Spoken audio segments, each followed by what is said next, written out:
2018 সালে রাতের ভোট, দিনের ভোট রাতে ভোরে সমস্ত নির্বাচনকে বাতিল করা হয়েছে। তখন এই আন্তর্জাতিক কমিউনিটি কোথায় ছিল? কেন এসে বলে নাই এই নির্বাচন মানি না? বন্ধুরা আমার, 2024-এ আর একটা নির্বাচন তো না হয়েছে, গুম হয়েছে, খুন হয়েছে, নির্বাচনের নামে প্রহসন হয়েছে। তাদেরকে তো এই আন্তর্জাতিক কমিউনিটি তাদেরকে সঙ্গ দিয়েছে। সুতরাং আপনি তাদেরকে বলেন, আওয়ামী লীগকে নিয়ে যদি ইলেকশন করতে হয়, বাংলাদেশে রক্তের যমুনা বয়ে যাবে।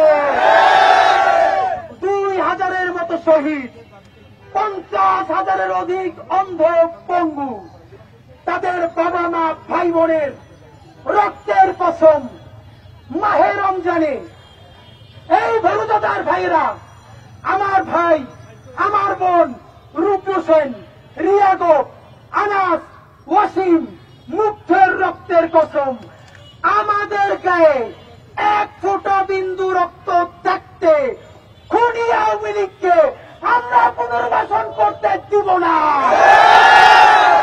তাহলে আপনারা ভাবেন গুড আওয়ামী লীগ আর ব্যাড আওয়ামী লীগ নাই। আওয়ামী লীগ মানেই কসাই, আওয়ামী লীগ মানেই গণহত্যাকারী, আওয়ামী লীগ মানেই খুনি। আপনাদেরকে একটা সমীকরণ বলে যাই, আজকে সোহেল তাজ আরো 5-7 জন গুড আওয়ামী লীগকে সামনে রেখে বলবে শেখ পরিবার বাদ দিয়ে একটা ভালো আওয়ামী লীগ করতে চাই। আপনাদেরকে আমি কোন পলিটিক্যাল বিশ্লেষক না, একজন রাজপথের যোদ্ধা হিসেবে মনে করিয়ে দেই। এরপর একটা নির্বাচন হবে, সেই নির্বাচন আওয়ামী লীগ অল্প কিছু আসন পেয়ে কোন না কোনভাবে বিরোধী দলে থাকবে। বিরোধী দলের থেকে যত বদমাইশি রাজনীতি আছে আওয়ামী লীগের সেটাই বাংলাদেশে কেউ বেশি জানে না। বিএনপি, আপনারা ঠিক কোন কারণে আওয়ামী লীগের নিষিদ্ধের ব্যাপারে অবস্থান গ্রহণ করেন নাই?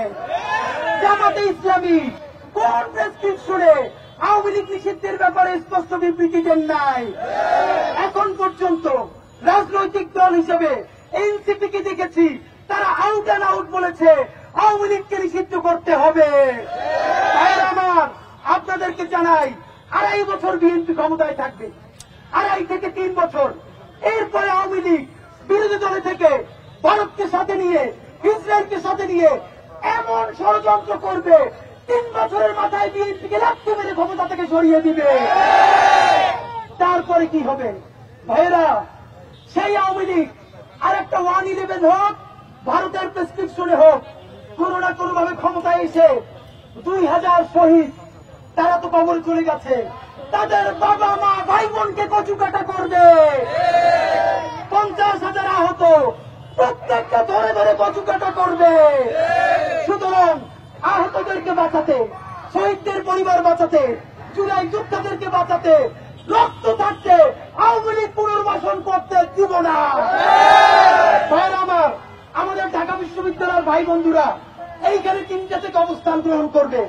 ইনকিলাব মঞ্চ আওয়ামী লীগ নিষিদ্ধের দাবিতে, জুলাই, শাপলা, পিলখানা বিচারের দাবিতে রাজু ভাস্কর্যে অবস্থানের সংহতি প্রকাশ করছে। আওয়ামী লীগকে নিষিদ্ধ না করে আমরা রাজপথ ছাড়ব না ইনশাআল্লাহ।